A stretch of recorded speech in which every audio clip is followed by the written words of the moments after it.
Joining us right now is Milwaukee County Sheriff David Clark. Sheriff Clark, it's good to see you. Thanks so much for joining us, sir. Thank you. What do you think? Was this the right move? Well, it doesn't really matter what I think. Look, I support President Donald Trump and the decisions that he's making. He's kind of roller skating backwards up a mountain trying to drain the swamp in Washington, D.C. And when you're in a position of leadership like the president, you have to make tough decisions. And every time you do that, it's going to be viewed through the political lens like, Schumer and others have done. But Donald Trump, President Trump understands what leadership is. He understands that, along with Jeff Sessions, that the FBI has suffered some credibility issues recently, and that's not good. So, the only thing that matters is what the president thinks and what the attorney general thinks. They have done a great job, especially the president, of putting a team together around him to help make America great again, and so I support these moves. So, when I interviewed the president 1 month ago, he basically foreshadowed this and said, well, I have confidence in Comey, but we'll see what happens. He basically saved Hillary Clinton. And so he did suggest that he wasn't happy with him. However, why didn't he do it on day one? Do you think because of that Russia probe was happening, he thought it would look bad to come into office and immediately fire Jim Comey, and now after all of these months where there's no evidence of any collusion, he thought, well, I'm going to do it now on the recommendation of, as you say, the Attorney General? Well, the last thing I'm going to do is try to get into the head of President Donald Trump. No matter when he would have done it, the politics would have entered into it. If he'd have done it on day one, that's true, they would have said something. So it really wouldn't have mattered. If he would have done it 6 months from now, it really wouldn't have mattered. But he felt that there was a move that had to be done in the best interest of the FBI. Sheriff Clark, your name is being floated as a potential replacement for the FBI director. Would you consider the job? Well, look, this is the kind of political theater that goes on when something like this opens up, the short list, the long list. My name's been mentioned. I try not to get into that. I'm focused on what I'm doing right now. It's an honor to be talked about and that sort of thing, but the only person whose opinion matters in this in terms of who the next director will be is President Donald Trump. He and Jeff Sessions will do what's in the best interest of the FBI in terms of leading that organization, that agency, I should say, into the future. But just to be clear, has the White House contacted you about taking this job?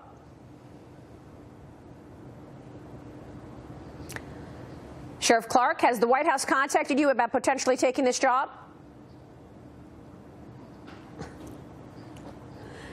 Sheriff Clark, can you hear me? Sheriff Clark, can you hear me?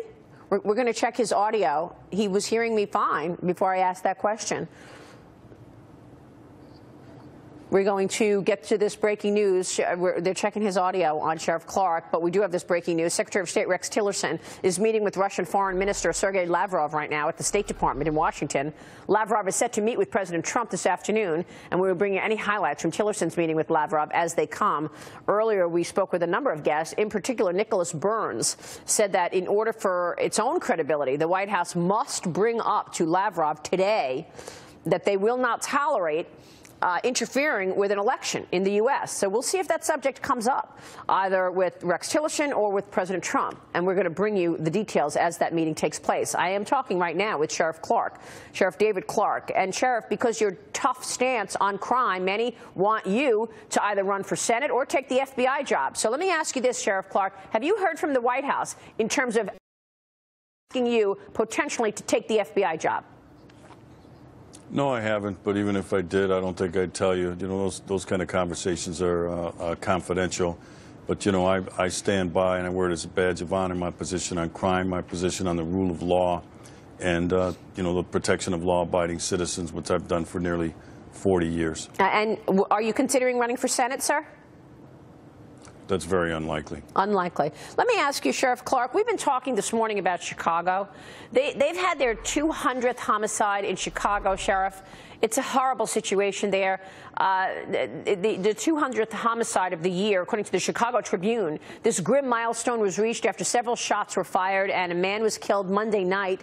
How can law enforcement combat this violence in Chicago that seems to be never ending? And that's following a week in which two of Chicago's finest were ambushed as they were investigating a crime in Chicago. I mean, let that sink in for a little bit, Maria. 200 homicides, and we're just into May. The numbers are similar to what they were last year. Same with non-fatal shootings. The problem is they do not have an operational plan to succeed in this thing. They talk about some tactics down there. Chicago's not that far away from Milwaukee, about 78 miles. They talk about tactics that they're using, but that's not a plan. They need an operational plan. I know that Attorney General Jeff Sessions has had some discussions with the mayor and the police commissioner, or superintendent, I should say, down there. But until an operational plan is in place, and I know that Jeff Sessions is going to make sure that that happens, not much is going to change. Yeah, it just seems like this has gotten ahead of so many people, and it's hard to contain it at this point. What would you say are the most important steps to be taken in Chicago? Do you need to show the people of Chicago that the police are serious, are tough on any crime, on gun violence? I mean, how do you stop it? Well, first of all, what happened is that consent decree that the Chicago Police Department is under has to be lifted, and the Attorney General, Jeff Sessions, talked about doing that. That has handcuffed the police. We need the police in Chicago, like in other major cities, to be aggressive, assertive, follow the Constitution, no doubt about that, but they have to once again put the criminal element on their heels. Right now, these gangs and these criminal elements, these cartels, are controlling actual neighborhoods on the south side of Chicago. There's actually like 5 neighborhoods. I've looked at the crime maps, and I've been in touch with some people at the Chicago Police Department. And so it is, an area that can be gotten under control, but until there's an operational plan. So I'd start with lifting that consent decree. I'd also put things in place, working with the State Department of Probation and Parole for the state of Illinois. I'd do warrant sweeps. I would do a lot of traffic stops. Traffic stops lead to a treasure trove of criminal activity. You find people wanted on serious warrants. You find weapons. You find drugs. So it's all sorts of tactics, but put together in a cohesive and coherent plan. Look, I've done this. It's been done in other cities. Look at New York. Look at other cities that have seen a decrease in crime after they've had an actual philosophy, an operational plan to succeed. But right now, the political class has not supported the Chicago Police Department. They not only need resources in terms of human resources, they're operating with outdated technology, so you don't have the information sharing systems or the databases to get this information in real time to the cops in the street so that they can utilize their experience in working these certain neighborhoods and go ahead and once again get these streets under control. So it's a big job, there's no doubt about that.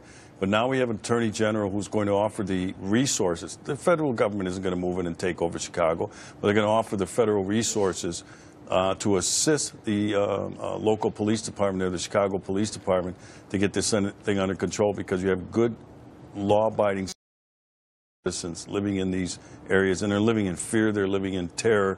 The quality of life is terrible, it's poor, and this can be reversed, but not without an operational plan. So I look at the political leadership. That's where I'd start. Yeah, it's very upsetting, and we appreciate your time this morning, Sheriff. Thank you so much for joining us. By the way, we just got a tweet from one of our viewers